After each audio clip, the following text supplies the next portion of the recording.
Bueno, muy buenos días. Buenos días, doctor. ¿Cómo amanecimos? Bien, sí, señor. Bien, gracias a Dios. Bueno, me alegro muchísimo. Bueno, faltan 2 minutos para las 8, Señor. pero bueno, ya creo que podemos ir empezando a darle forma.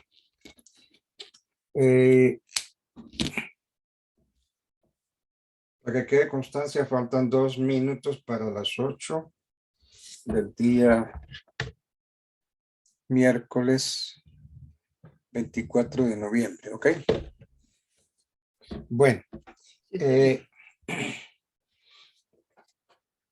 estuve revisando lo que nos toca ver según la bitácora que nos dieron, según ese contenido programático del Código General del Proceso que nos dio la universidad. Y entonces aquí estamos frente al régimen probatorio, frente al régimen general de la prueba. Realmente, es decir, esto que pone la universidad, pues es muy pobre, ¿no? Nos toca, dice, frente cambios referidos al régimen probatorio frente al régimen general de la prueba, carga dinámica de la prueba, juramento estimatorio, declaración de parte y confesión. Encuentro tan pobre, pero tan pobre la parte del derecho probatorio que yo no sé, es que el derecho probatorio es supremamente importante, es una materia y extensa por demás. Entonces vamos a verlo de la mejor forma posible, obviamente llenando las exigencias de la universidad, pero tratar de verlo lo mejor que se pueda. Bueno, ahora sí empecemos, son las 8:01, o las 8 en punto. Bien, si nos vamos para el Código General del Proceso, en el artículo 164 del Código empieza el régimen probatorio. Título único, pruebas. Lo titula artículo 164, necesidad de la prueba. ¿Por qué lo titula necesidad de la prueba? Porque es un principio del derecho probatorio, el de la necesidad de la prueba. Necesidad de la prueba.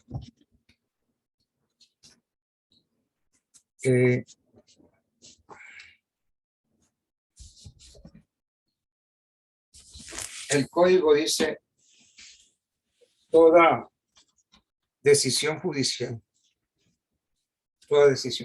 es decir, toda sentencia, todo auto, debe fundarse en las pruebas regular y oportunamente allegadas al proceso. Las pruebas obtenidas con violación del debido proceso son nulas de pleno derecho, es decir, que no admiten prueba en contrario, nulas de pleno derecho.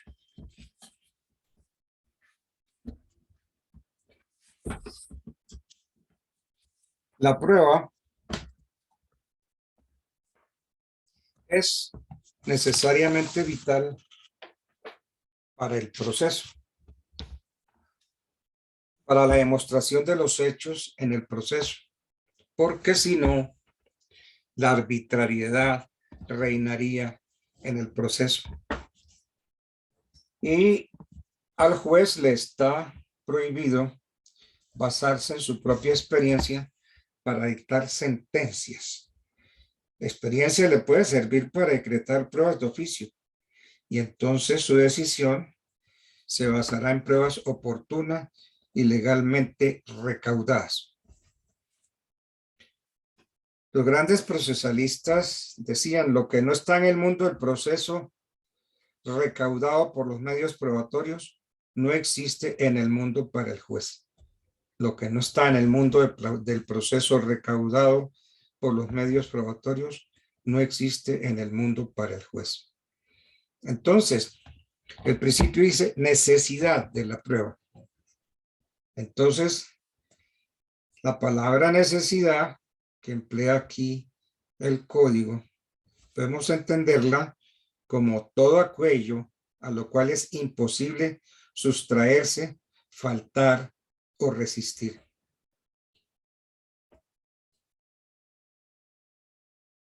Entonces, cuando hay necesidad, pues diríamos que no hay libertad.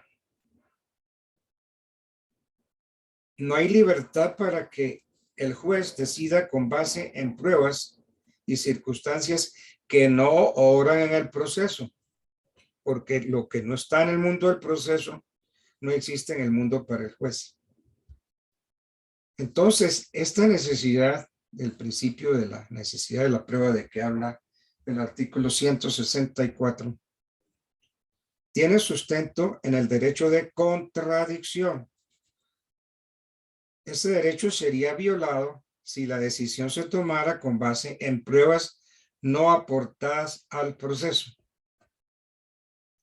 Además, en materia penal, ustedes saben la necesidad que tiene la prueba, porque es que según el artículo 29 de la Constitución, dice, toda persona se presume inocente mientras no se le haya declarado judicialmente culpable. En materia penal y en toda materia, pero especialmente en la penal, toda persona se presume inocente mientras no se le haya declarado judicialmente culpable. Quien sea sindicado tiene derecho a la defensa y a la asistencia de un abogado escogido por él o de oficio. Y finalmente termina ese artículo 29. Es nula de pleno derecho la prueba obtenida con violación del debido proceso. Entonces el artículo 29 de la Constitución trae una presunción importantísima. Toda persona se presume inocente mientras no se le haya declarado judicialmente culpable. Presunción de inocencia.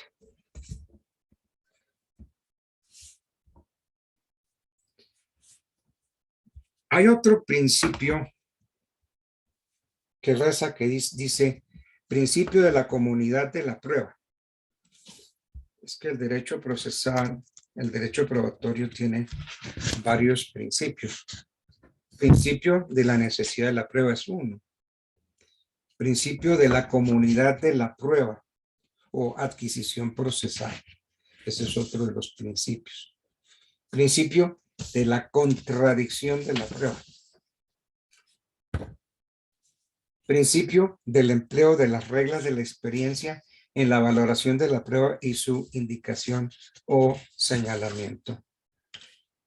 En fin, hay varios principios que rigen el derecho probatorio.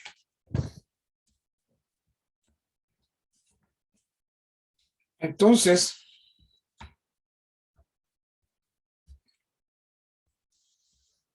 el juez necesita de las pruebas.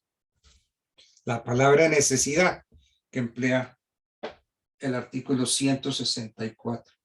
Toda decisión judicial, dice el artículo 164 del Código General, toda decisión judicial, es decir, toda sentencia, todo auto, debe fundarse en las pruebas regular y oportunamente allegadas al proceso.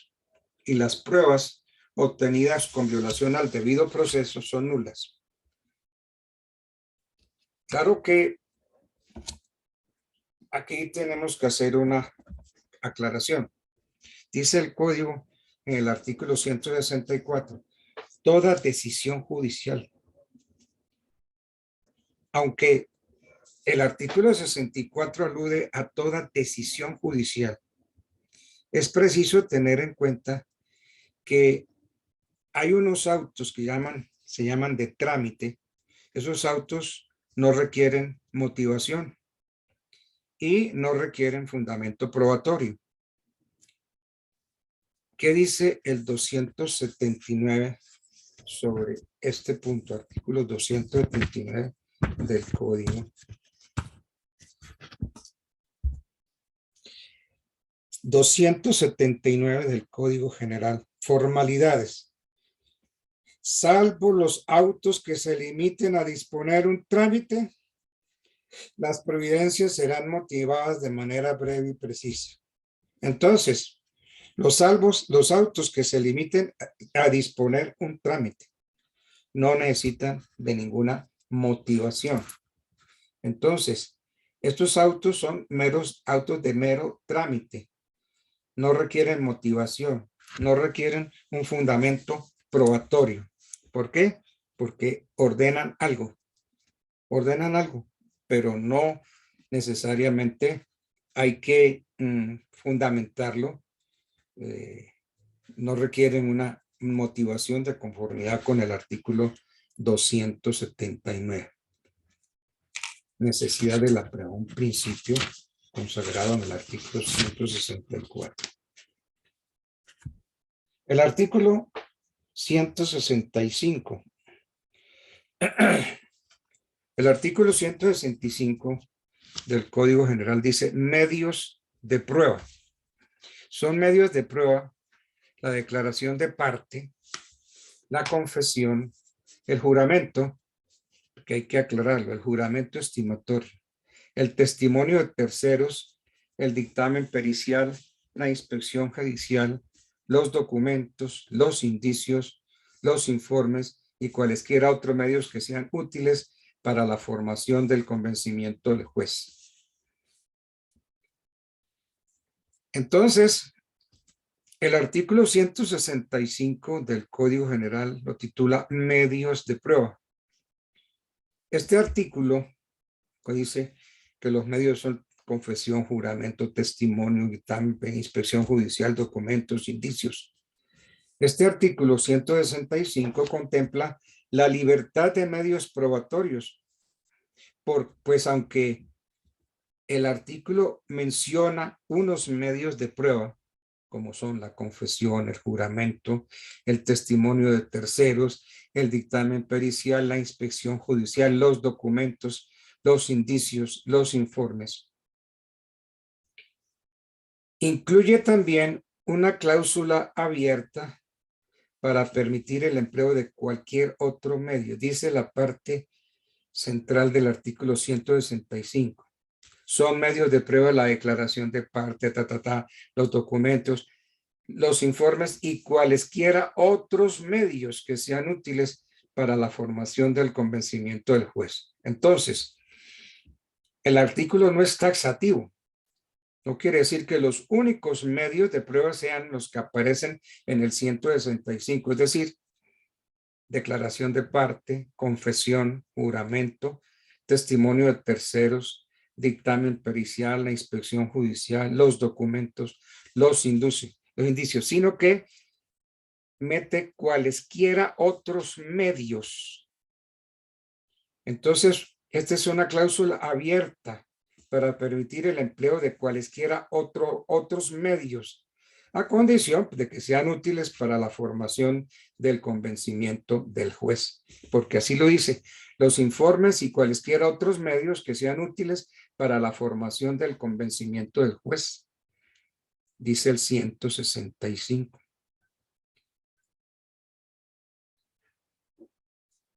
Bueno.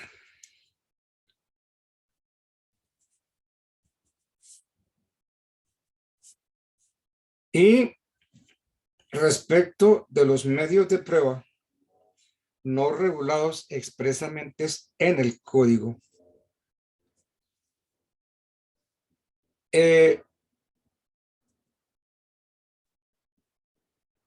dice el artículo 165.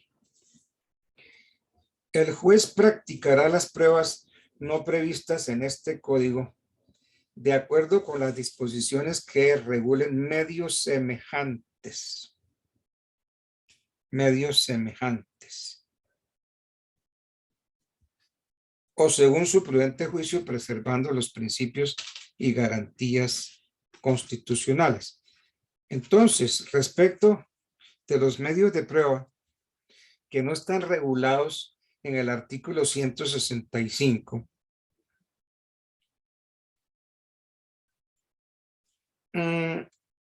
precisa la facultad contenida en el artículo 12 respecto de los vacíos normativos. Porque ya les digo, el 165 no es taxativo, apenas enunciativo de los medios de prueba, y dice, y los informes y cualesquiera otros medios. Entonces, si hay algún vacío en los medios de prueba, vamos a ver cuál es la facultad que nos da el artículo 12 respecto de esos vacíos. El artículo 12 del Código General del Proceso lo titula Vacíos y deficiencias del Código. Artículo 12, Código General del Proceso. Dice, cualquier vacío en las disposiciones del presente código se llenará con las normas que regulen casos análogos. Se está refiriendo a la analogía. Ustedes y yo vimos la analogía cuando estábamos en kinder jurídico. La analogía la trata el artículo 8 de la ley 153 de 1887. Acuérdense, ¿qué es lo que dice ese artículo 8? ¿Qué es lo que dice la analogía? La ley 153 del 87 dice, se aplicarán leyes que regulen casos semejantes y en su defecto la doctrina constitucional y las reglas generales del derecho.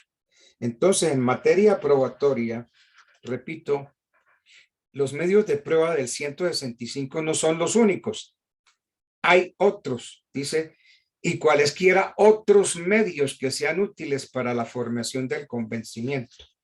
Entonces, como hay un vacío, hay una regla que precisa el artículo 12 del Código General. Ese vacío, el 12 dice, cualquier vacío en las disposiciones del presente código se llenará con las normas que regulen casos análogos. Y repetimos, de la analogía trata el artículo 8 de la ley 153 del 87 que dice, se aplicarán leyes que regulen casos semejantes y en su defecto la doctrina constitucional y las reglas generales del derecho. Entonces los vacíos los vamos a llenar con normas que regulen casos semejantes y en su defecto la doctrina constitucional y las reglas generales del derecho. Esto me hace acordar de algo que se sucedió en Medellín hace unos años, de un juez que casó a dos hombres, pongan eso entre comillas, casó a dos hombres en su juzgado.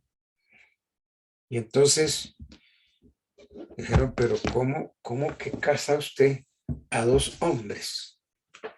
Sí, yo casé a dos hombres. Oiga, pero es que no puede ser. Es que el matrimonio, si mal no estoy, está en el 180 del Código Civil. El 180 del Código Civil nos dice, es que no quiero. Por el hecho del matrimonio, se contrae sociedad de bienes entre los cónyuges. Bueno, es el que habla de la sociedad de bienes.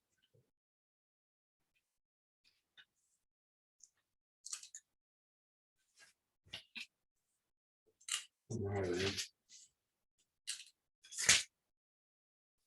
Causas de divorcio, no me vemos. El matrimonio creo que está en el 113, algo así. Sí, 113. Dice el artículo 113 del Código Civil. El matrimonio es un contrato solemne por el cual un hombre y una mujer. Matrimonio es un contrato solemne por el cual un hombre y una mujer se unen con el fin de vivir juntos, de procrear y de auxiliarse mutuamente.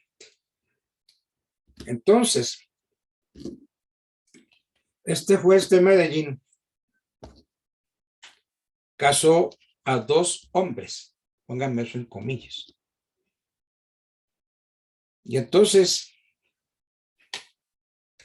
el procurador general de la nación se enteró de esto y le practicó una prueba a ese juez y dijo: ¿usted cómo celebró un matrimonio de 2 hombres? ¿No se acuerda que el 113 dice que el matrimonio, 113 del Código Civil dice que el matrimonio es un contrato solemne por el cual un hombre y una mujer se unen con el fin de vivir juntos? Un hombre y una mujer. Dijo: sí, eso es cierto, pero como no existe el matrimonio de 2 del mismo sexo, entonces yo los casé por analogía. ¿Cómo así que por analogía? Porque encontré un vacío. El código no trae matrimonio de 2 hombres. Entonces, como el artículo 12 dice que cualquier vacío en las disposiciones del código se llenan con normas que regulen casos análogos, entonces yo apliqué la analogía y entonces se aplicarán las leyes que regulen casos semejantes. Entonces, ¿cuáles son las leyes que regulan casos semejantes? Las leyes del matrimonio entre un hombre y una mujer. Y además, la doctrina constitucional y las reglas generales del derecho. Entonces, este juez explicó y dijo que había realizado el matrimonio de esos 2 hombres aplicando la analogía. No me pregunten la suerte del juez, ¿no? Hasta ahí llegó el juez. Sobre todo con el doctor Ordóñez, que era el procurador general de la nación. Un hombre estricto, cerrado. Entonces ese juez de patitas para la calle. Porque ¿cómo es que aplica la analogía al matrimonio de 2 del mismo sexo? Bueno, el 166 del código nos habla de las presunciones. Pero yo quiero mirar aquí algo.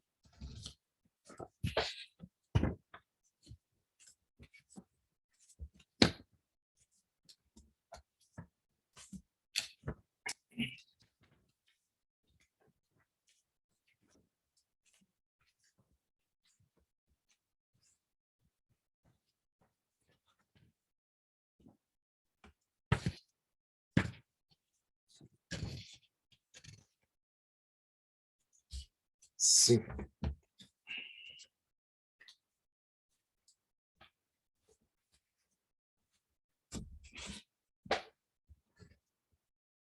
Bien, entonces estamos en el artículo 65, medios de prueba. 166. Bueno, entre los medios probatorios, pues están los más importantes. Entre esos, el testimonio, que lo vamos a ver si tenemos prueba, un tiempito. Y la clase de testigos. Hay unos testigos que se llaman testigos técnicos. Y o testigos que emplean un lenguaje técnico sin tener a veces los conocimientos científicos, técnicos o artísticos. Ese es otro testigo.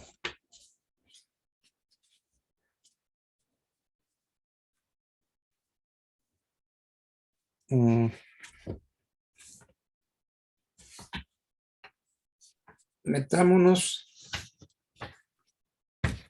con el testimonio. El testimonio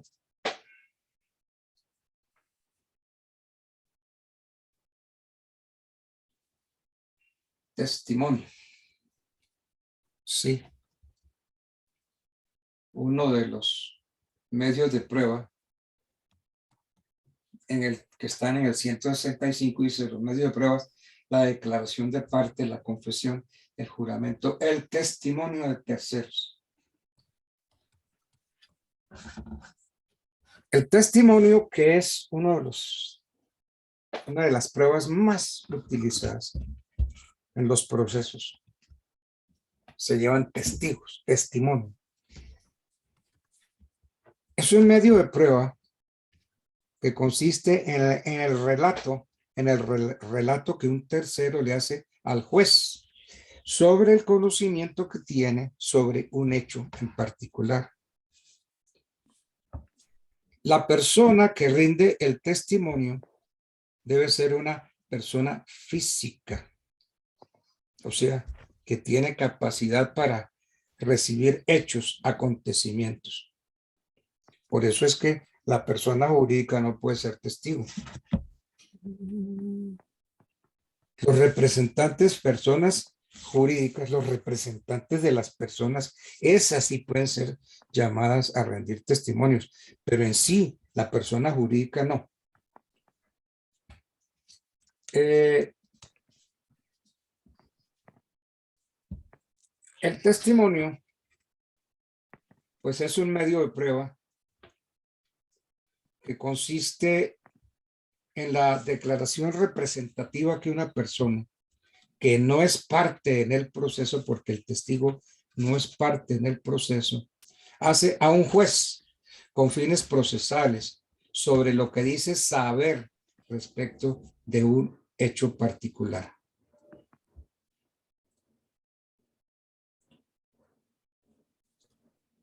Hay unos testigos que se llaman testigos técnicos.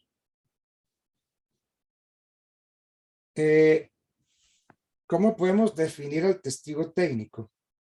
Como aquella persona que posee los conocimientos especiales de una ciencia o arte y al narrar esos hechos se vale de aquellos para explicarlos.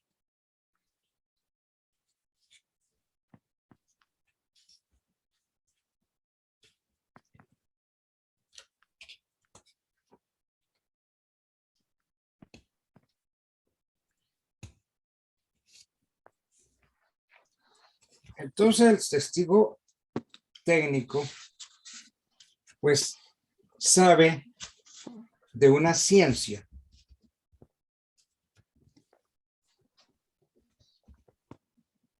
El testimonio de ese testigo técnico pues no solamente es posible, sino que es necesario y muchas veces imprescindible. Pensemos en la persona que sufre transitoriamente una enajenación mental y en ese estado celebra un contrato y después desaparece esa situación patológica. No podríamos valernos de la prueba pericial para que los peritos dictaminen sobre si esa persona que está cuerda hoy sufrió una enajenación mental. En cambio, un médico psiquiatra o los médicos psiquiatras que atendieron al enfermo en la época de celebración del contrato son los que están en capacidad de emitir conceptos científicos sobre el examen que le hagan. Entonces, esos son testigos técnicos.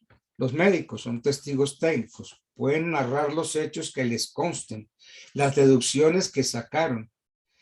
Pueden emitir un concepto sobre el momento de la lucidez del hombre para celebrar el contrato.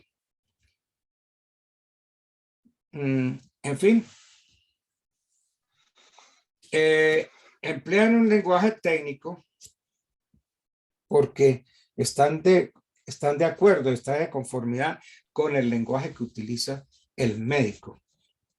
Ahora, hay unos testigos que emplean un lenguaje técnico sin tener los conocimientos científicos, ni técnicos, ni artísticos. Ese es un testigo terrible, ese es un testigo que sería inadmisible, porque es que no me lo pueden traer como un científico, como un técnico o como un artista. No, porque yo puedo saber mucho de algún tema, pero yo no soy técnico en eso. Entonces, el testigo no es técnico por el vocabulario que emplee. No, es que hay muchos que hablan basura, hablan yunga, sin tener conocimientos científicos, no tiene conocimientos técnicos, no tiene conocimientos artísticos. Hay un programa que están pasando en televisión todos los días, Yo Me Llamo, y ahí aparece como jurado una persona que no tiene ninguna condición, ninguna calidad para ser testigo. Y entonces aprueba o desaprueba según le parece. Y entonces estira el brazo y se me ericé. Y a veces trata a los participantes, los trata tan feo y emite unos conceptos y unas calificaciones sin ser testigo. Perdón un segundito.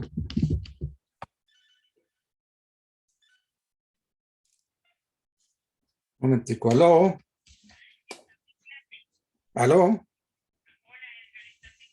Sí, Lili, ¿cómo no? Bueno, ok, chao.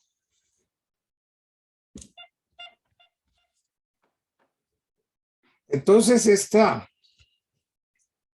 jurado, que yo no sé quién la nombró, sin tener idea de nada, pues desautoriza y a veces tratan de hacer unos análisis terribles. Esto es tremendo.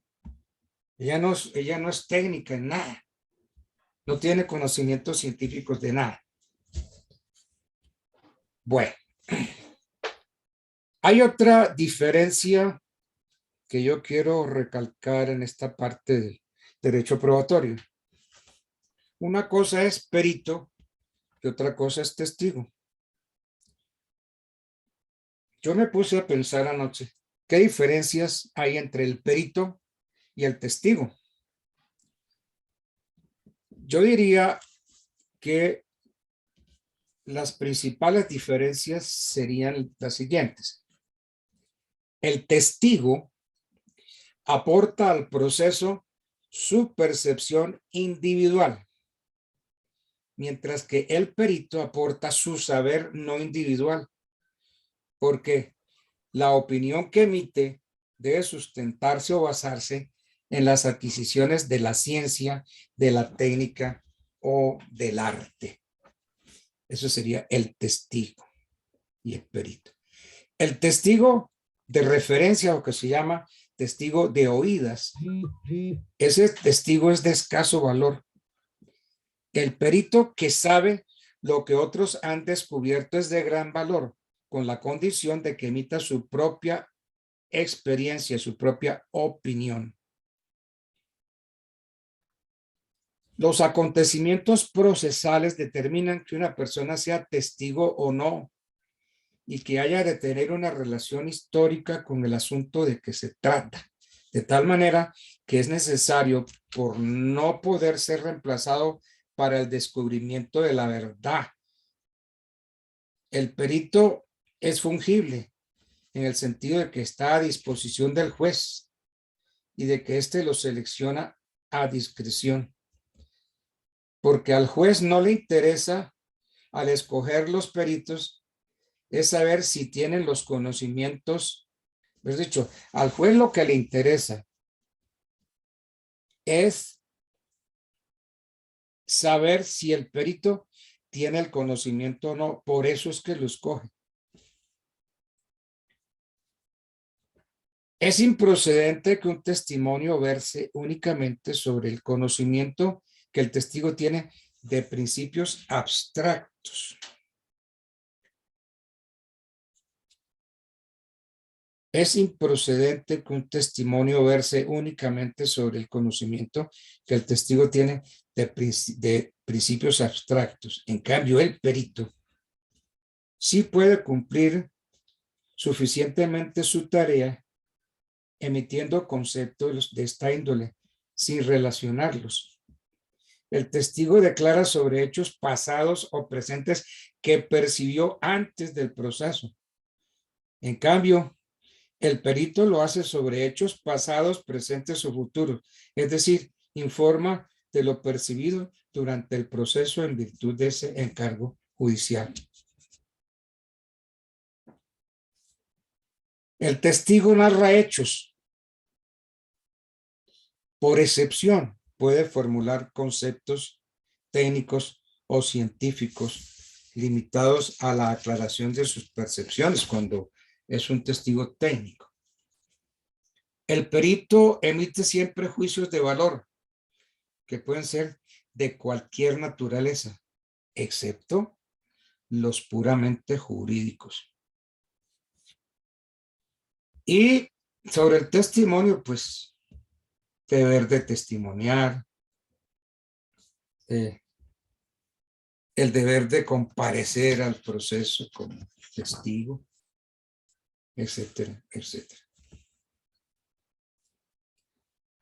A ver, ¿qué nos dice la hoja de ruta? No dice.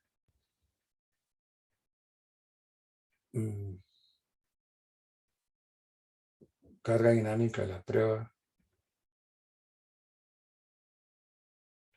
Es que sobre esto hay tanto que decir. Aquí dice juramento estimatorio.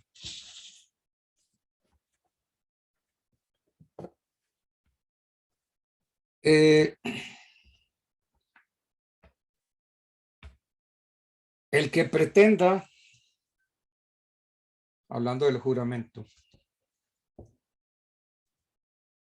el reconocimiento de una indemnización, de una compensación, el pago de frutos de unas mejoras, deberá estimarlo razonadamente bajo juramento en la demanda. Ese juramento hará prueba de su monto, mientras su cuantía no sea objetada por la parte contraria dentro del traslado respectivo.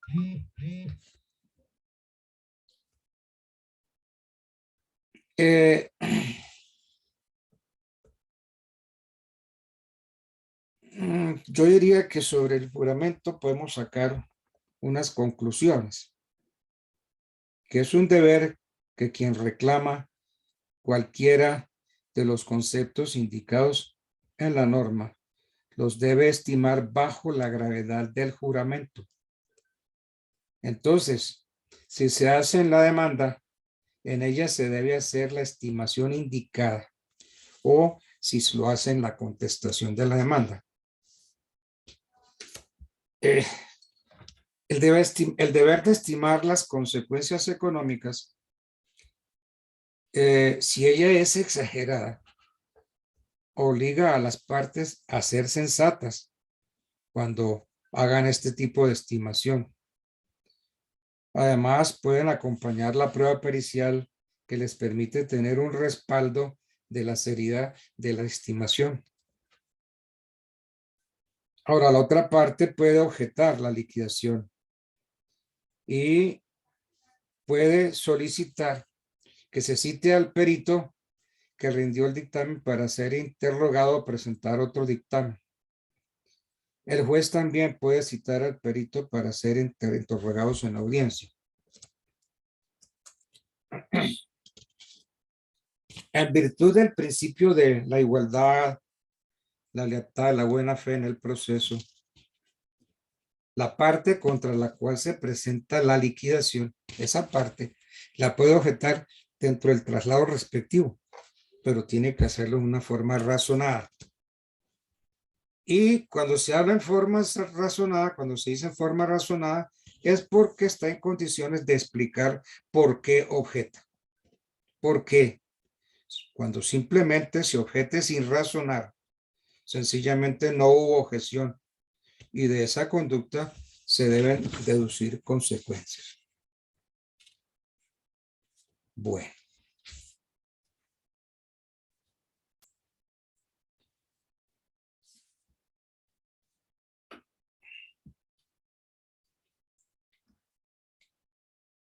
Declaración de parte y confesión. Declaración de parte y confesión. Doctor, una preguntita. Señor. Buenos días, doctor. Doctor, una preguntita. Sí. Para solicitar otro dictamen pericial, toca primero, digamos, hacer la vía del interrogatorio al otro perito, o se puede ir directamente en el traslado de la manda a solicitar el otro dictamen pericial. Espere que yo nos... Aló. Lo perdí. Sí, doctor, dígame. Doctor. Me repite, sí, es que no lo oí bien porque estaba viendo unos golpes. Listo. Doctor, dentro del término de la traslado de la demanda, ¿se puede solicitar directamente otro dictamen pericial para controvertir el que ya estaba en la demanda inicial? ¿O toca agotar el testimonio del perito? No, usted puede objetar el perito. Usted puede objetarlo y tiene que decir por qué lo objeta. Porque de pronto no tiene los conocimientos científicos. Si yo veo que en el concurso, pues de juez, tienen un perito y ese perito no tiene ni idea de nada de lo que está haciendo, yo lo objeto.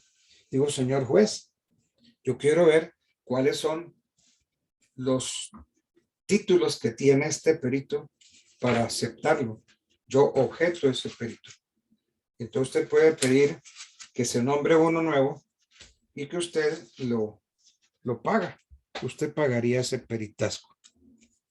O sea, el perito va a costas de la persona que lo objeta. Sí, claro que el juez también puede, ¿no? De oficio. El juez puede perfectamente nombrar peritos, pero si yo objeto a uno y entonces pido que se me nombre uno, yo lo tengo que pagar. ¿Ok? Sí, es que esos peritos, ay María, en este país, peritos, ¿no? Ahora el problema es que lo sacan de la lista de auxiliares de la justicia. Y resulta que cuando están haciendo esas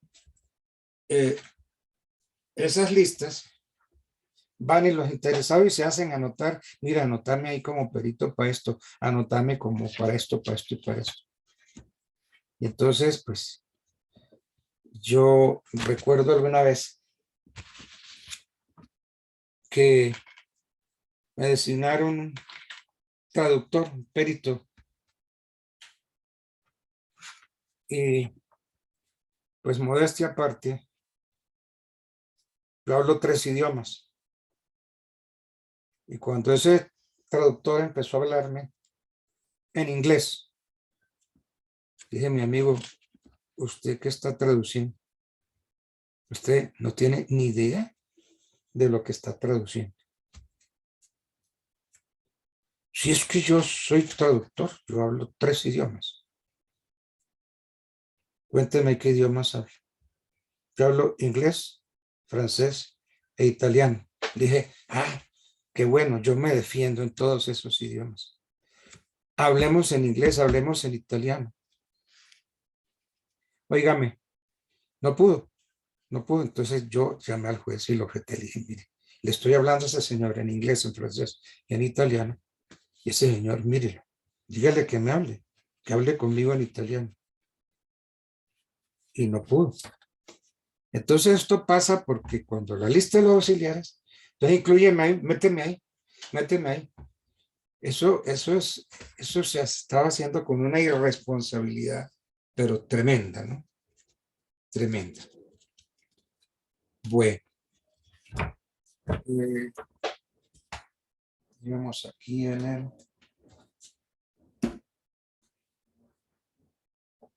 medio de prueba y me dio a mí por tomar el testimonio.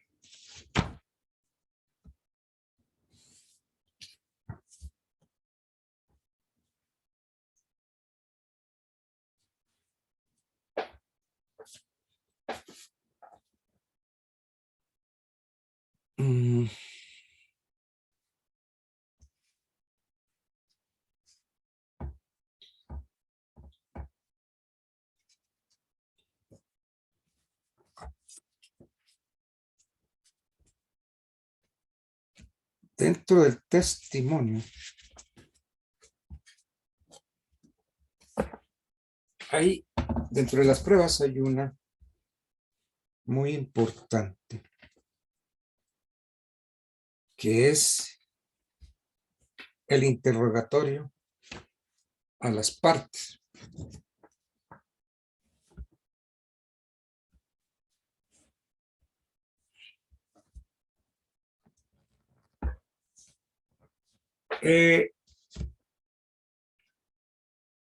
De acuerdo con el código de procedimiento,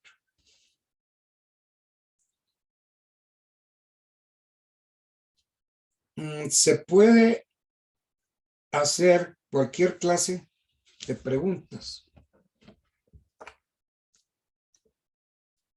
pero hay que saber qué tipo de pregunta estamos haciendo, porque es que hay 3 clases de preguntas, anótenlo bien. La pregunta interrogativa, la pregunta asertiva y la pregunta asertiva afirmativa. Pregunta interrogativa, por ejemplo. ¿Dónde se encontraba usted el 20 de julio de este año? O cuéntenos todo lo relacionado con el contrato que usted celebró con el señor fulano de tal. Esa es una pregunta interrogativa. Una pregunta asertiva. Diga cómo es cierto, sí o no, que usted me debe 100,000 pesos o 100 millones. Quien responde debe contestar si es o no es cierta la pregunta. Y después hace las explicaciones a que bien tenga. Hay una forma que a veces utilizan los abogados que hay que tener muy en cuenta eso y objetarle. Diga cómo es cierto, sí o no, y yo afirmo que sí. ¿Se va? ¿Se ve? Ahí no está haciendo la pregunta afirmativa, hace la pregunta interrogativa, pero hace la afirmación, da la respuesta. Entonces, en la pregunta asertiva, quien responde debe contestar si es o no es cierta la pregunta. O sea que diga cómo es cierto, sí o no, y yo digo que sí. Esa no es una pregunta asertiva. Ahí se está haciendo una afirmación. Entonces, ojo con las preguntas. Entonces, pregunta interrogativa. ¿Dónde se encontraba usted el 20 de julio de este año? Cuéntenos todo lo relacionado con el contrato que usted celebró con el señor fulano de tal. Es una pregunta interrogativa. Una pregunta asertiva. Diga cómo es cierto, sí o no, que usted le debe a fulano tal o que usted me debe 100 millones de pesos. Quien responde, repito, debe contestar si es o no es cierta la pregunta y a continuación haga las explicaciones. Y la pregunta asertiva afirmativa. Diga cómo es cierto, sí o no, que usted me debe la suma de 100 millones de pesos y yo afirmo que es cierto, porque es que es una pregunta. Diga cómo es cierto, sí o no, que usted me debe la suma de 100 millones y yo afirmo que es cierto.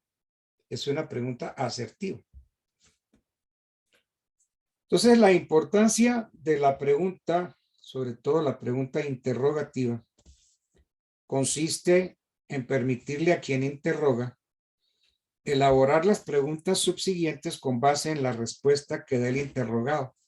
Entonces, usted hace una pregunta y entonces con base en esa respuesta usted sigue haciendo preguntas. Es como estos copleros que cuando el uno termina con un tema, con ese tema empieza el otro. Si no se permitiera la pregunta libre y solo fuera admisible la asertiva, tendríamos entonces el inconveniente que si no se sabía de antemano lo que se iba a preguntar, pues el interrogatorio resultaba inútil. Ejemplo, si un proceso de filiación natural, si en un proceso de filiación natural no se sabía que la madre había vivido en un sitio distinto al sitio donde se decía que había tenido las relaciones sexuales, no se podría preguntar con una pregunta asertiva. Diga cómo es cierto, sí o no, que usted vivió en el año de 1993, en el año 2003, en la casa de habitación número tal de la carrera tal. Esa no es una pregunta. En cambio, con la pregunta interrogativa, se puede decir, díganos si entre los años 1970 a 1975, ¿en qué sitio vivió usted en la ciudad de Bogotá? Y entonces, una vez que conteste la pregunta, puedo utilizar la pregunta asertiva. Entonces, no deja de ser aconsejable para quien pretende obtener la confesión de la otra parte, que las primeras preguntas las haga con un sentido exploratorio y que utilice la pregunta interrogativa. El escenario psicológico de quien tiene que responder algunas preguntas y preguntas cortas es muy distinto a quien tiene que relatar unos hechos. Entonces, la pregunta asertiva previene al interrogado, mientras que la pregunta interrogativa le da más confianza y generalmente resulta expresando la verdad.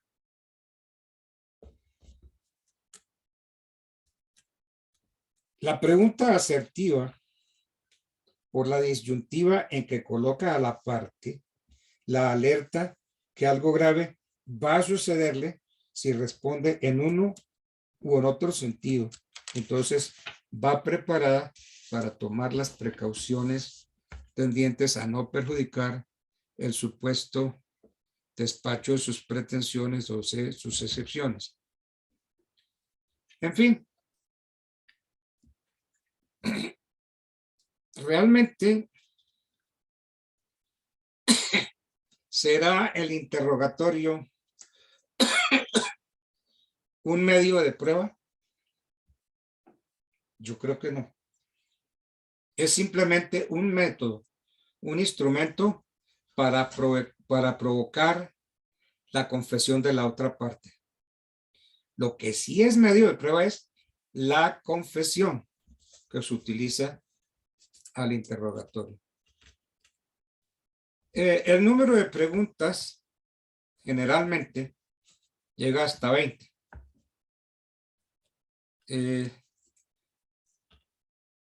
Una parte podrá formularle a la otra hasta 20 preguntas. Y a pesar de ese límite, el juez tiene la facultad para adicionarlo con las que estime convenientes para aclarar la exposición del interrogatorio o verificar otros hechos que interesen al proceso. Lo aconsejable hubiera sido no establecer ese límite de 20 preguntas. Sin embargo, esto se hubiera prestado para que se utilizara el interrogatorio como una especie de intimidación. Porque es que si yo sé que solamente debo responder 20 y si son más, entonces puede haber intimidación. Entonces, porque sé de antemano que puedo tener otras preguntas sin límite de número y de tiempo. Entonces, el límite de 20 preguntas, los que saben, dicen que es suficiente. Entonces, si lo que buscamos es explorar inicialmente para después preguntar con otras, nos da buenos resultados. Si yo sé que me puedo hacer 20 preguntas, entonces las primeras preguntas son exploratorias y esas me dan pie para hacer otras preguntas. El juez también puede, después de las 20 preguntas, una vez que la parte interrogada termina, sea que las complete o no, el juez puede seguir preguntando. No solamente, sino sobre otras cosas, sino para aclarar las respuestas dadas. Puede hacer otro tipo de preguntas que tenga que ver con los hechos, pero generalmente es para aclarar. Entonces, donde es más importante pensar o hacer énfasis es en la facultad que tiene el juez de preguntar cuando la parte interrogada agota las 20 preguntas. Y el juez se da cuenta que a pesar de su esfuerzo, fue imposible preguntar sobre todos los puntos que interesan al proceso. Entonces, también no hay que encontrar ningún inconveniente que cuando a la parte se las agoten las 20 preguntas, yo puedo insinuarle al juez que sobre determinados puntos formular preguntas. Por ejemplo, en un proceso de filiación natural, interrogando el demandante, se le agotan las preguntas que se refieren a la época de la concepción y falta preguntarle por el trato que el presunto padre le ha dado al hijo. Entonces, el demandante podría decirle al juez: señor juez, con todo respeto le insinúo, le solicito para que usted pregunte al absolvente como a bien tenga sobre el trato que el presunto padre le ha dado al hijo. Aquí hay una aclaración. ¿Será que la pregunta está formulada por la parte? Pues muchos dicen que no es una pregunta formulada por la parte y que el juez haga suya, sino todo lo contrario. La parte le indica genéricamente al juez el tema que quedó sin preguntar y él resuelve sin discusión y motivación de ninguna naturaleza. Si formula el interrogatorio porque considera que es pertinente o útil, o no lo formula sencillamente porque no es pertinente ni útil. Las preguntas deben ser pertinentes, o sea, que en forma mediata o inmediata tengan que ver con el tema de la prueba. Las preguntas deben ser útiles, que es lo contrario a las superfluas, no solamente porque no se relacionen con la cuestión debatida, sino porque sean una repetición de otra pregunta ya formulada en el mismo interrogatorio u otro anterior. Las preguntas deben ser claras y precisas. La pregunta debe ser clara para que el absolvente la distinga y la responda adecuadamente. Además, debe ser exacta y precisa. Está bien que con el interrogatorio se procure que la contraparte confiese, pero no es lícito que el juez permita que se hagan preguntas que conduzcan a que el absolvente se equivoque. Hay abogados muy expertos para hacer equivocar al testigo. El juez tiene que estar pendiente de eso. Y si no, usted es, señor juez, objeto de la pregunta, porque está llevando al testigo a una equivocación. A veces hay preguntas relativas a hechos que implican una responsabilidad penal. Cuando se hagan preguntas al absolvente que impliquen una responsabilidad penal, se harán por el juez sin juramento, con la prevención de que no está obligado a responderla. Es una aplicación de ese principio consagrado en la Constitución, de que nadie está obligado a declarar contra sí mismo.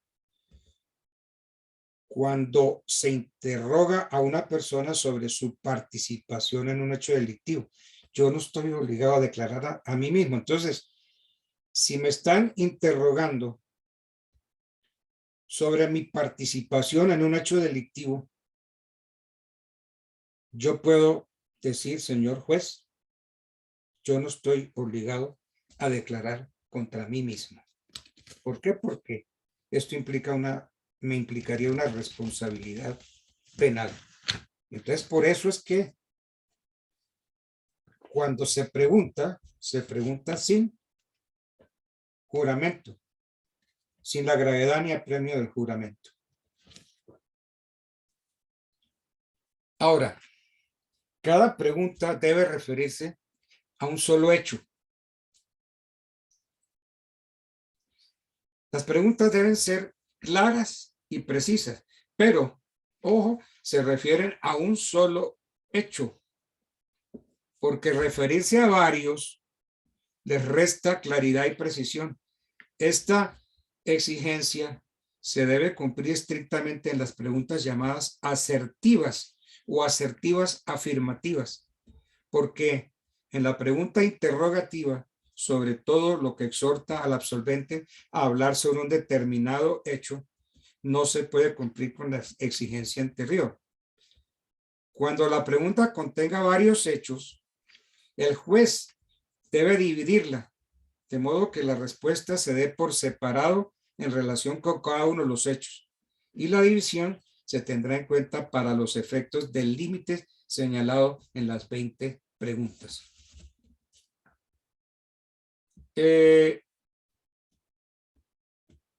¿Cómo se solicita ese interrogatorio? El interrogatorio debe ser oral. Si la parte que lo solicita concurre a la audiencia. En caso contrario, el peticionario debe formularlo por escrito en pliego abierto o cerrado, que podrá acompañar al memorial en que pida la prueba. Si el pliego está cerrado, el juez lo abrirá al iniciarse la diligencia. Pero realmente está cerrado, ¿no? Porque uno no debe hacer preguntas en un sobre abierto porque todo el mundo va a saber sobre estas preguntas. Ahora, si este interrogatorio debe practicarse por un comisionado, el comitente lo abre, califica las preguntas y vuelve a cerrarlo antes de su remisión. El solicitante puede indicar en su petición que el interrogatorio lo formulará por escrito, pero que se reserva el derecho de hacerlo verbalmente. Entonces, la parte que solicita la prueba puede, antes de iniciarse el interrogatorio, sustituir el pliego que haya presentado por preguntas verbales en forma total o parcial. Eso lo puede hacer el señor juez, pero es que no, Yo voy a cambiarlo, ya yo no voy a hacer esas preguntas, las voy a hacer verbalmente.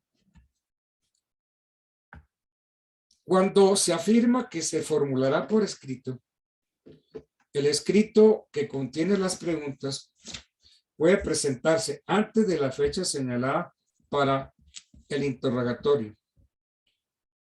Esta medida es muy útil porque es que muchas veces durante el tiempo que transcurre entre la fecha de iniciación del proceso y la práctica del interrogatorio, que aterrense muchas veces desde varios años, se obtienen conocimientos que permiten elaborar en mejor forma el interrogatorio. Sí, como los procesos en este país duraban años. Las preguntas por escrito se pueden presentar hasta el día anterior al señalado para interrogatorio.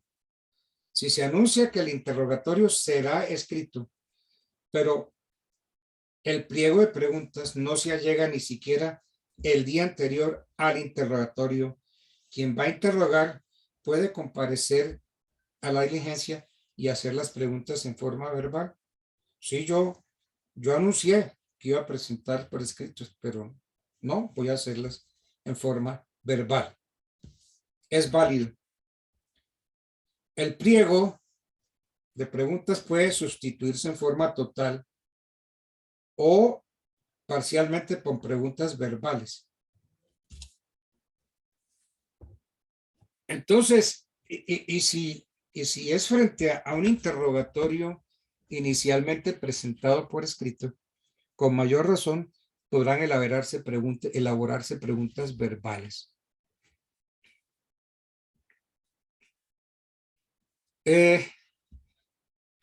Yo tengo una fórmula que utilicé durante toda mi carrera de litigante.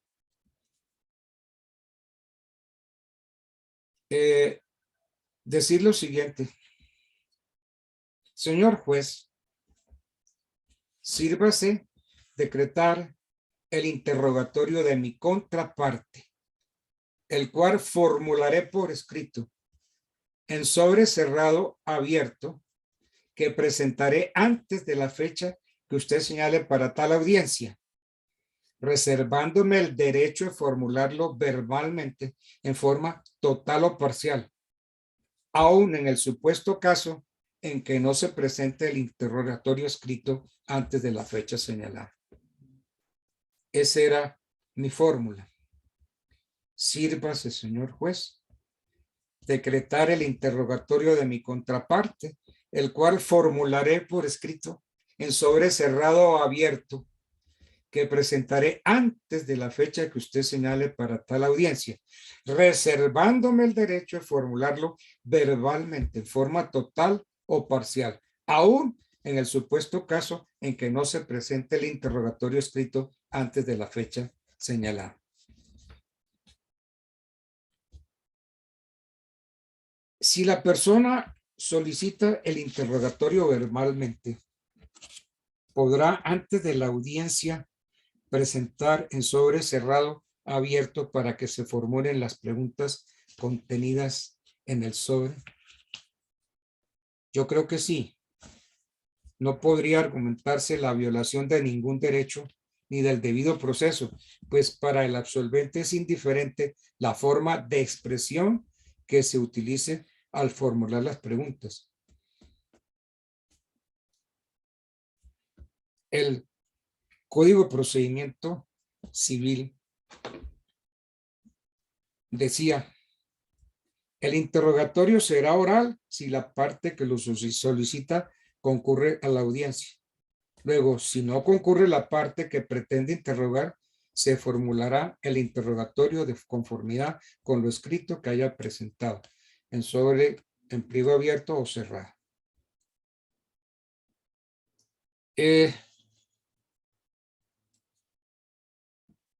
Cuando el interrogatorio se ha formulado por escrito y la parte peticionaria concurre a la audiencia, ese es un caso que sucede. El interrogatorio se formula por escrito y quien lo pidió concurre a la audiencia. Si la parte que pretendía comparecer a formular el interrogatorio verbalmente ha cubierto la eventualidad de su ausencia, formulándolo por escrito con la petición y luego comparece a la audiencia, puede suceder, y es legal, que retire el sobre de las preguntas o que no haga las preguntas formuladas en pliego abierto o que formule las preguntas que contiene el sobre si no llegan al número de 20 preguntas. Es claro que si la parte que acompañó las preguntas o las formuló en escrito abierto comparece a la audiencia, puede formular el interrogatorio verbalmente. Sí, no importa que haya formulado las preguntas por escrito, pero si la parte que formuló esas preguntas por escrito comparece a la audiencia, puede hacer el interrogatorio verbalmente y el juez debe acceder a la petición que se le formule sin ninguna objeción y sin que la parte absolvente pueda oponerse por ningún motivo. El interrogatorio es personal. Preceptúa que el absolvente debe concurrir a la audiencia personalmente, lo cual significa que bajo ningún aspecto puede constituir apoderado para que responda por él. El interrogatorio es personal. No le puede usted apoderar al abogado para que responda por usted. Si por confesión entendemos la narración de los hechos personales o el conocimiento que se tiene de hechos ajenos, entonces es lógico que la parte conteste sobre estos hechos. Ahora, si la persona es incapaz, cuando la persona es incapaz, comparece a absolver el interrogatorio, su representante debe estar allí. El representante tiene que defender a ese incapaz, porque es que hay tipos de incapacidades, ¿no? Ahora, si se va a interrogar a una persona jurídica, se interroga al representante legal. Las preguntas las debe resolver el representante legal. Aquí es importante aclarar que bajo ningún aspecto se pueden constituir apoderados para que comparezcan a absolver el interrogatorio. Ahora, si una persona jurídica tiene varios representantes o mandatarios generales, podrá citarse a todos para el interrogatorio y cualquiera de ellos debe concurrir a absolverlo, aunque no esté facultado para obrar separadamente. ¿Cuál es la oportunidad para solicitar el interrogatorio? El interrogatorio procesal debe solicitarse en la oportunidad para la petición de pruebas durante la primera instancia. En la segunda instancia, el interrogatorio procede únicamente cuando se dejó de practicar sin culpa la parte que lo pidió o si versa sobre un hecho nuevo. Entonces, el interrogatorio debe solicitarse en la oportunidad para la petición de pruebas en la primera instancia. Y en la segunda instancia, cuando se dejó de practicar sin culpa de la parte. Ahora, hay un interrogatorio también oficioso por parte del juez. Hay interrogatorios y careos de las partes por decreto oficioso.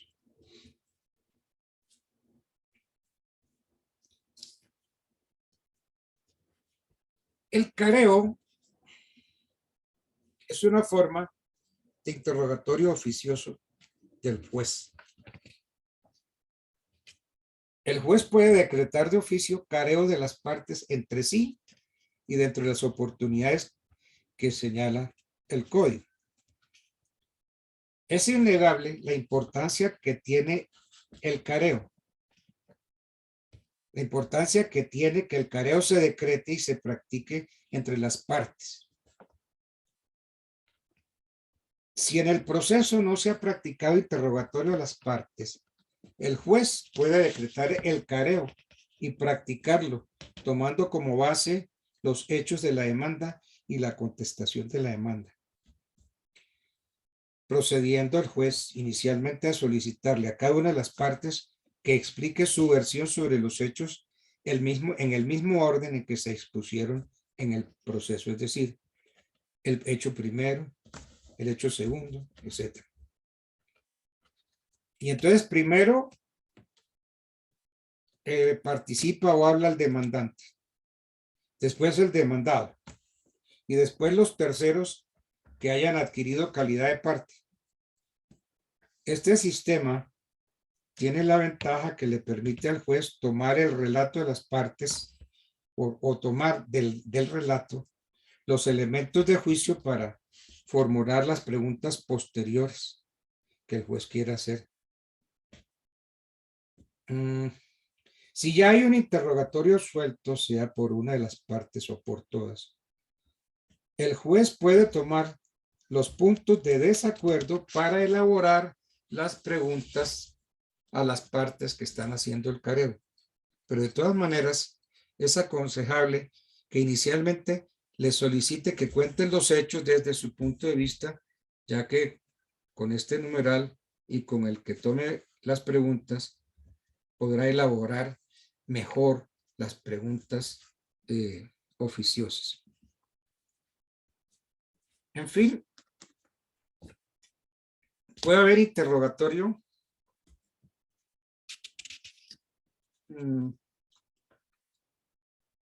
El careo puede surgir en el momento de practicarse la diligencia de interrogatorio. Y hay interrogatorio de parte en los incidentes.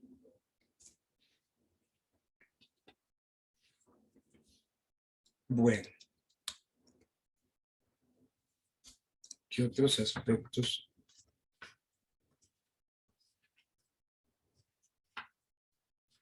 Sí, puede.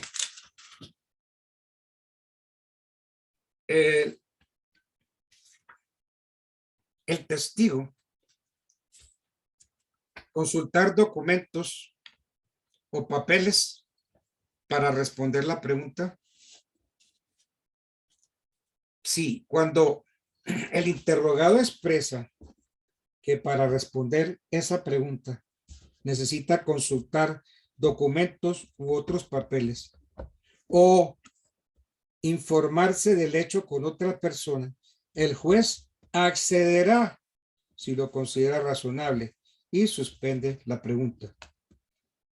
Agotadas las demás preguntas cuya respuesta no depende de la suspendida y las que de oficio formule el juez, se fijará fecha y hora para continuar la diligencia y se volverá a cerrar el pliego. Entonces sí puedo consultar documentos, otros papeles, informarme del hecho.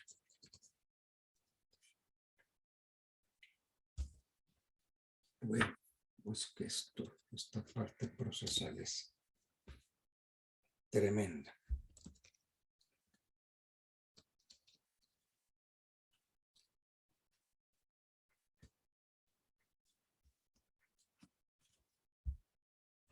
Muy bien.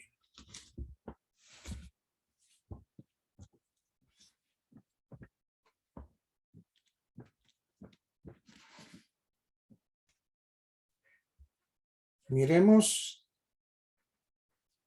la confesión, sobre todo la confesión en materia penal.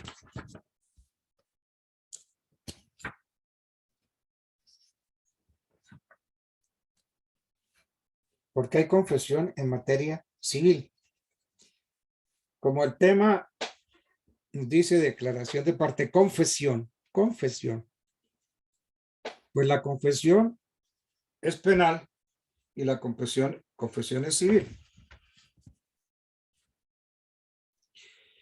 En materia penal, la confesión sería la relación de hechos propios por medio de la cual el inculpado reconoce su participación en el delito. En materia penal, la confesión la podemos definir como relación de hechos propios por medio de la cual el inculpado reconoce su participación en el delito. Puede existir confesión, aunque referida solamente a la participación, pero puedo negar la culpabilidad. Yo participé, pero no tengo culpa en nada. Es posible que se acepte haber realizado un hecho delictivo, pero agregando una disculpa que haga desaparecer la culpabilidad. Entonces, el acto por el cual, ¿cómo poder definir esto? Acto por el cual el sujeto a quien se le imputa el hecho punible admite ser su autor y por lo mismo admite también su responsabilidad penal.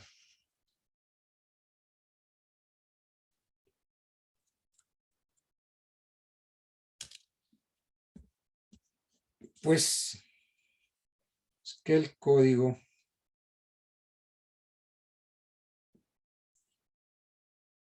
no, algunos tratadistas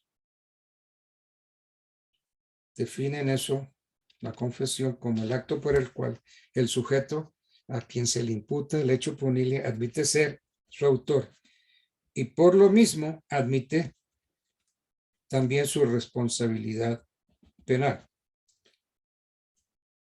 Esa frase, por lo mismo, admite también su responsabilidad penal. No hay que aceptarla, por cuanto hay confesión si el sujeto acepta o narra haber participado en el hecho,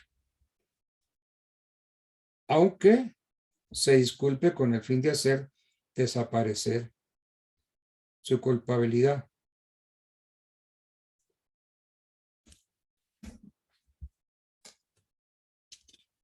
Entonces, la confesión judicial podríamos definirla como la declaración del procesado hecha en forma libre y espontánea ante el juez y su respectivo secretario, en la que reconoce la exactitud del hecho delictivo que se le impute, es decir, que admita su propia responsabilidad penal, que puede ser total o puede ser limitada.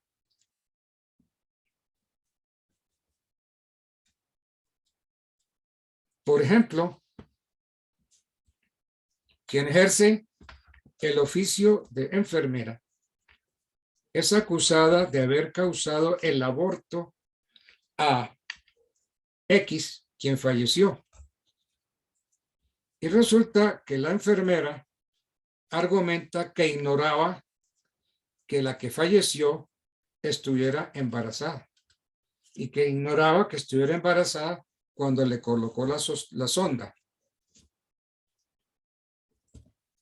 Aquí la corte, en casos como estos, sostiene que no podía la síndica alegar error esencial de hecho sobre el uso de la sonda, porque siendo enfermera de profesión habría sido negligente al no averiguar cuál era su empleo correcto y para qué se usaba.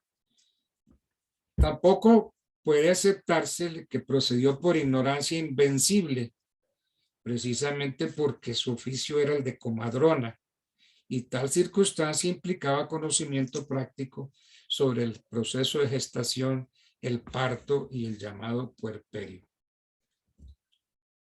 Lo que se comprende que X, o sea, la enfermera, pretendió al confesar quitarle a su conducta típica la culpabilidad, alegando que ignoraba que la persona estaba embarazada. Es decir, que no obró con dolo.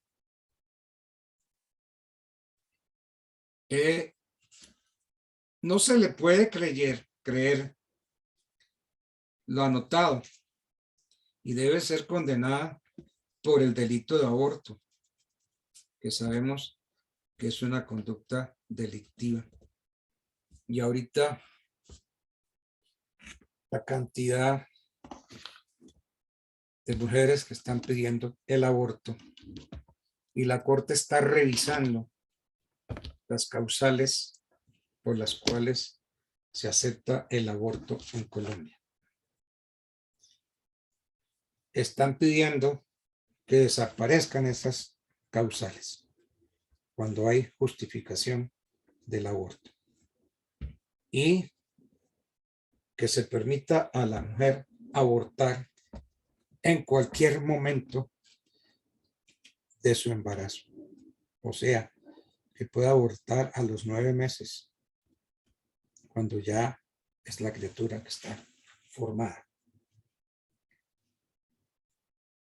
Yo los invito a que cuando toquen este tema, observen que siempre se habla del derecho que tiene la mujer sobre su cuerpo, del derecho que tiene la mujer a abortar, pero nadie habla del derecho a la vida que tiene ese ser que está allí, que no puede hablar, que no puede defenderse. Entonces el principal derecho y el derecho fundamental del niño es el derecho a la vida. Así lo dice aquí la Constitución.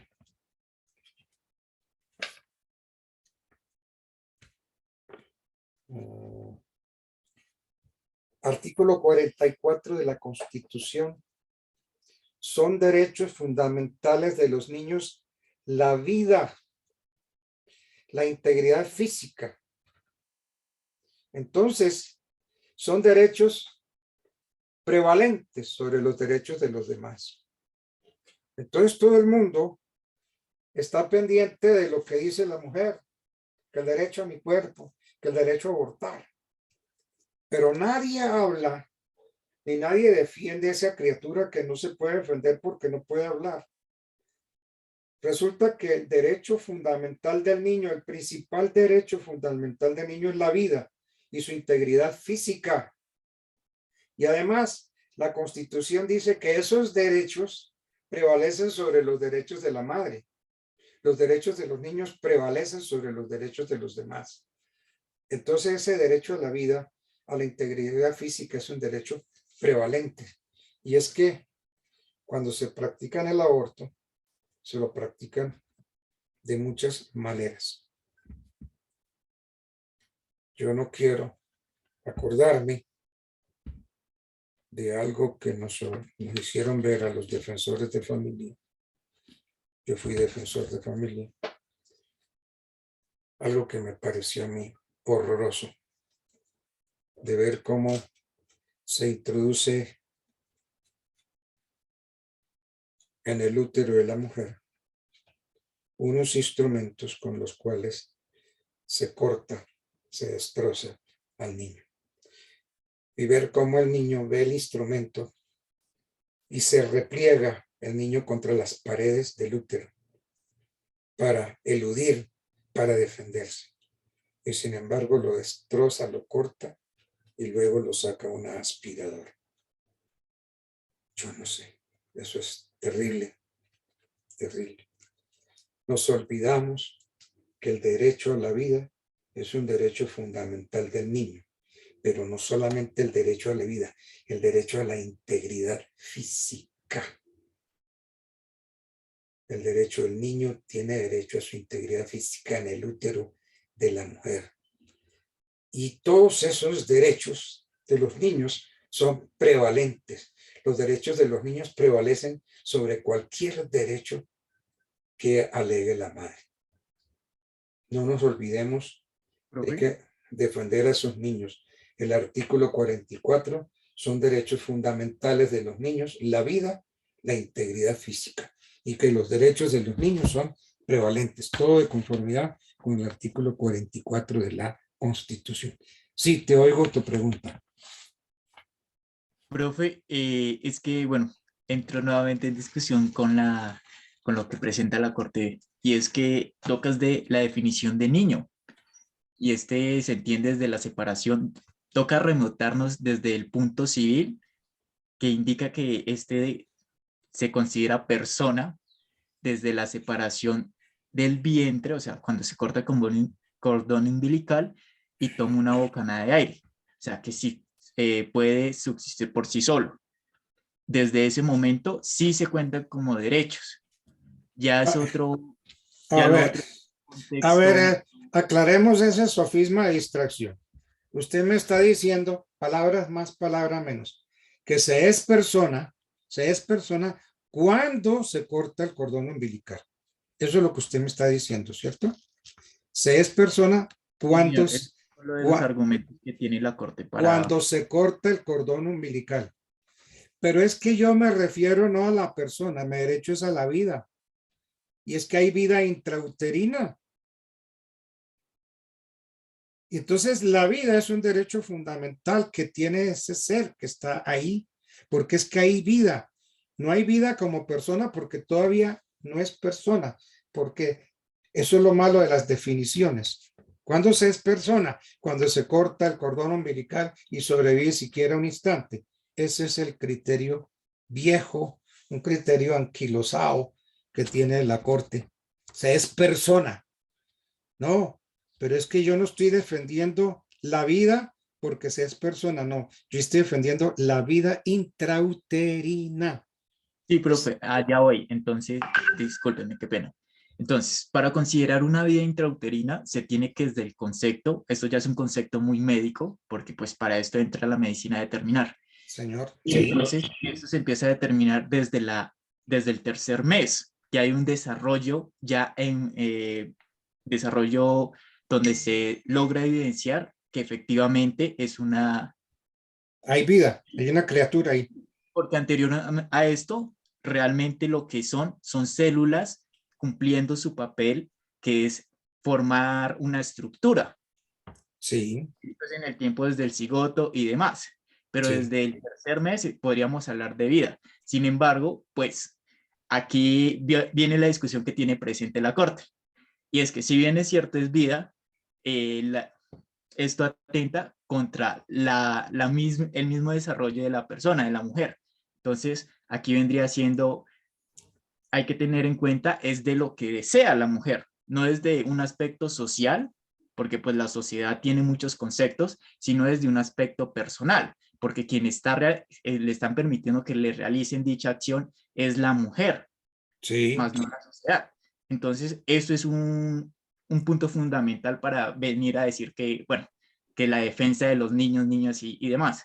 Porque si bien es cierto, el Estado sí está obligado, pero también el Estado está obligado a respetar la decisión de esa persona. Entonces, se mira es unilateralmente desde el punto de vista de la madre. Exactamente, es desde el punto de vista de la persona Y que va a realizar. entonces, ¿en qué quedan los derechos fundamentales del que está por nacer? Desde los romanos, yo lo invito a que recuerde su derecho romano. Ellos establecieron un derecho que reza jus pro nasciturus habetur. Se protegen los derechos del que está por nacer. Y nuestro Código Civil se cacarea de que sigue ese principio, de que nosotros en nuestro Código Civil protegemos los derechos del que está por nacer. ¿Cuáles derechos del que está por nacer si le estamos permitiendo a la mujer que se haga su voluntad, que es el deseo de la mujer, como usted me dijo hace un ratico, es el deseo de la mujer, el derecho que tiene la mujer sobre su cuerpo?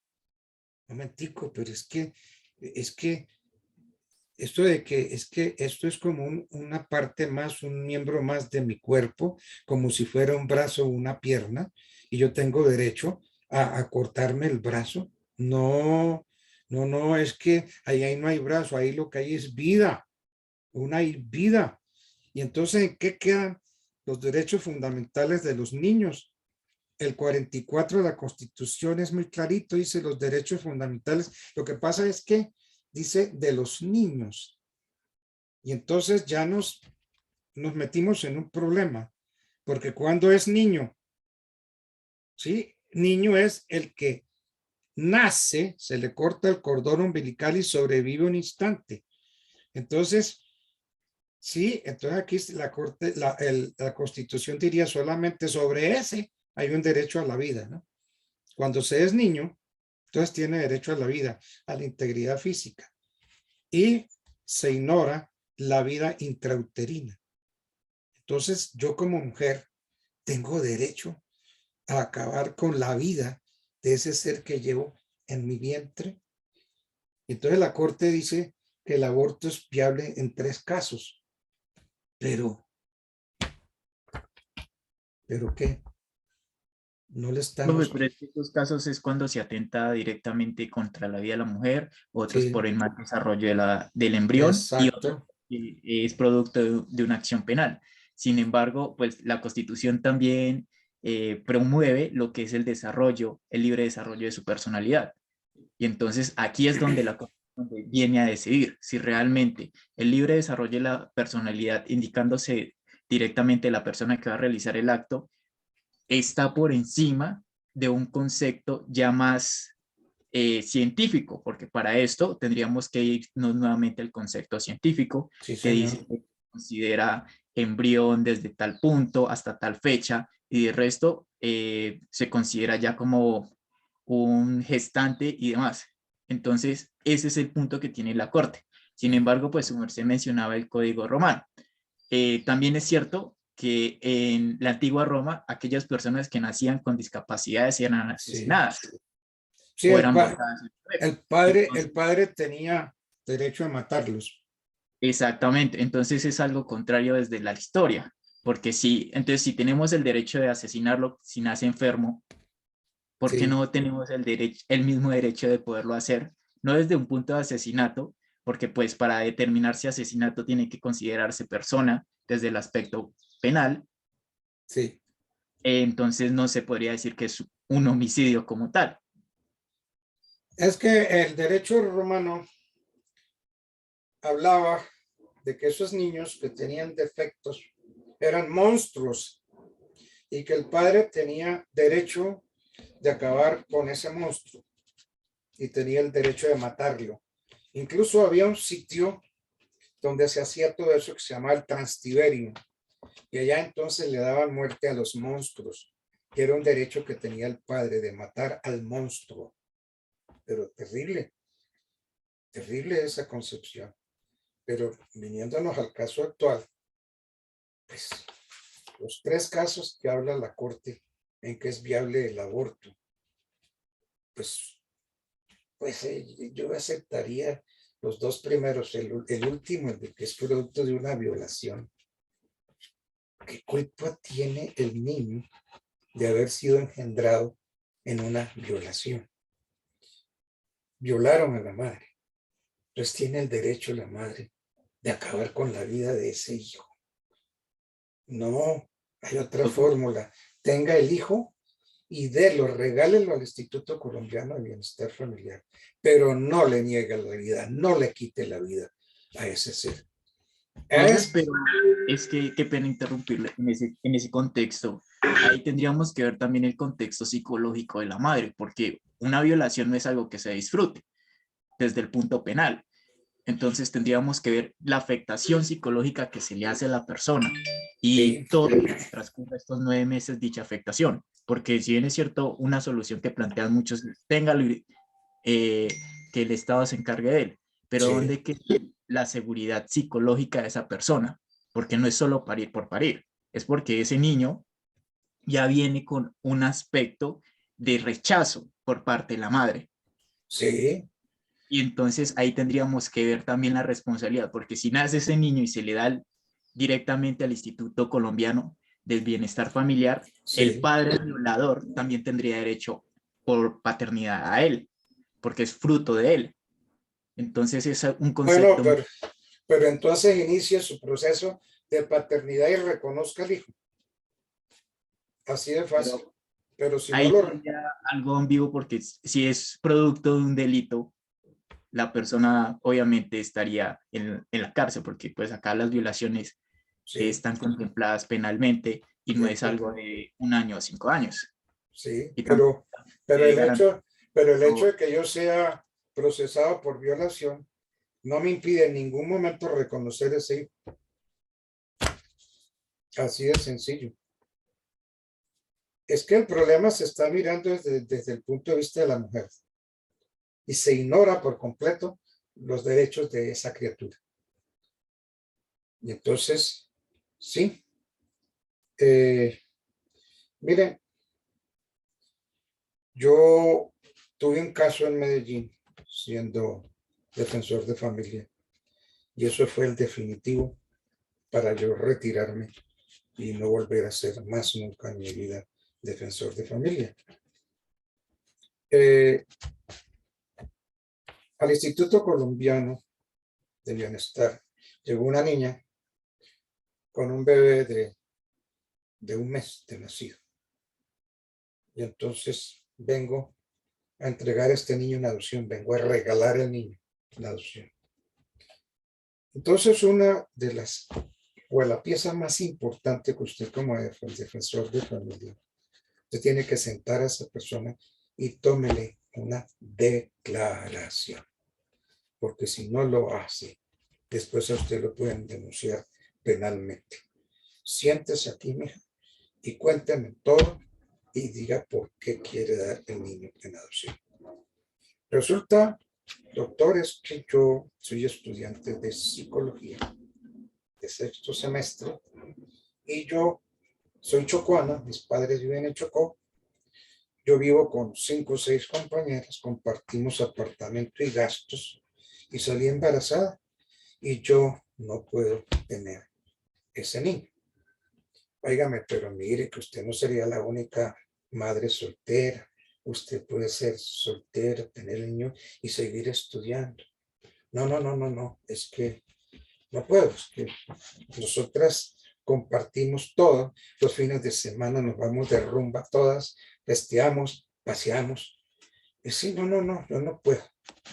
Y le dije, bueno, y entonces su papá y su mamá. No, mi papá y mi mamá no saben siquiera que yo quedé embarazada. Y le prohíbo que acuda a mis padres para que se encarguen del niño. Le dije, pues si es que eso es una fórmula. Usted le entrega al hijo a los abuelos y los abuelos con mucho amor lo reciben y se van a encargar del hijo. No, doctor, yo no dije nada y le prohíbo que usted le prevenga a mis padres. Yo le hice una pregunta.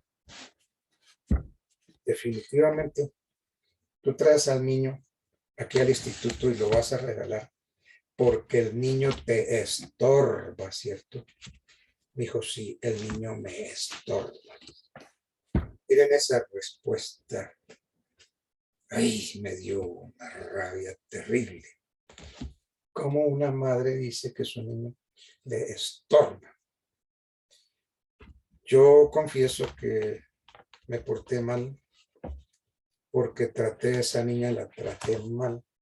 La boté del despacho y le dije que se largara. Y no la boté así en buenos términos. Lárgate, perra hijo de tanta. Y eso me trajo a mí una cantidad de problemas terribles. Y entonces yo renuncié y tomé la determinación de no volver a ser más nunca defensor de familia. Eso es terrible. Una cosa es verlo en papeles y en códigos y ver que una mamá le diga que su hijo le estorba. No. ¿Y qué? Y le estorba porque es que yo tengo el derecho a mi libre desarrollo de la personalidad.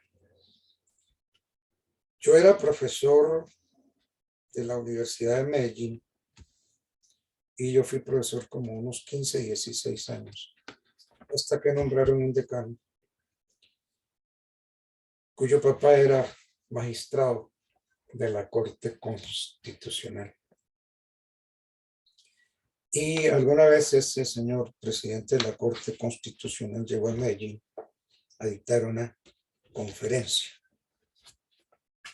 Y ese señor dijo en la conferencia que las relaciones entre un padre, las relaciones sexuales entre un padre y una mujer, no debieran ser miradas con sorpresa ni como posibilidad de un delito, porque palabras más, palabras menos, la hija estaba con derecho a su pleno desarrollo de su personalidad y que ella podía tener relaciones sexuales con quien quisiera, incluso con su padre.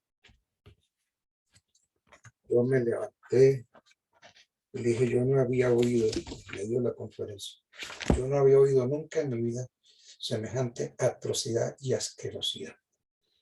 Y me salí. Obviamente al día siguiente, el hijo de ese señor que era el decano me botó de la universidad. Pero cuando me votó, los demás profesores, integrantes de la directiva de la universidad, rector y todos me llamaron y dijeron, no señor, usted no está votado, usted no puede irse. El que tiene que irse de aquí es ese señor decano, que es asqueroso. Un papá viene y dice que es el libre desarrollo de la personalidad. Eso es cochino, eso es puerco. ¿Cómo la ve? Terrible, ¿no? Tremendo, libre desarrollo de la personalidad. Bueno, muchachos. De todas maneras, hemos estado mirando el derecho probatorio y algunos aspectos del derecho probatorio que vamos a seguir analizando en la próxima clase. Como ya falta un cuarto para las 10, entonces yo los dejo a ustedes en libertad para que se preparen para la próxima clase. Yo no veo la hora de que las clases sean presenciales, porque es que estas clases, algunos sí las aprovechan, otros van a la clase o mejor dicho, ni siquiera aprenden, la escuchan desde la cama, acostaditos. Y si estuvieran acostados con un código, un libro de derecho al lado, pues estaría bien, pero muchas veces están acostados acompañados. Y entonces ese acompañamiento no les deja percibir bien la clase. Yo no es que tenga nada contra eso, pero sí espero que la clase, el ministerio diga que la clase debe ser personal, que volvamos a la atención de la clase personalizada y acabemos que estas clases virtuales que se prestan para un montón de cosas. No ve que las oyen acostados, ustedes saben bien eso. Las oyen acostados, la oyen en la finca, en fin, en un montón de sitios y no le prestan atención. Entonces, no veo la hora que volvamos a la presencialidad. Cuando estoy dictando estas clases los lunes y los martes, muchos están yendo, pero otros todavía siguen escuchando la clase desde sus casas. A mí me gusta más la presencialidad. De todas maneras, no puedo obligarlos a que vayan a clase. Esto va a llegar. La universidad está esperando la autorización del ministerio para volver obligatorio a la casa. El problema es hasta dónde ir a clase es riesgo de contaminación o no. Ese es el lío. Todo depende de ese amigo llamado virus del COVID. Bueno, entonces me place saludarlos. Entonces, hasta mañana por estas mismas horas y estas mismas emisoras. Que lo pasen muy bonito hoy. Bueno, pues. Muchas gracias. Sí, Muchas gracias, doctor. Bueno, Día pues, todo el día. a ustedes. Gracias, pues, y hasta mañana. Hasta mañana, doctor. Mañana. Hasta mañana, doctor.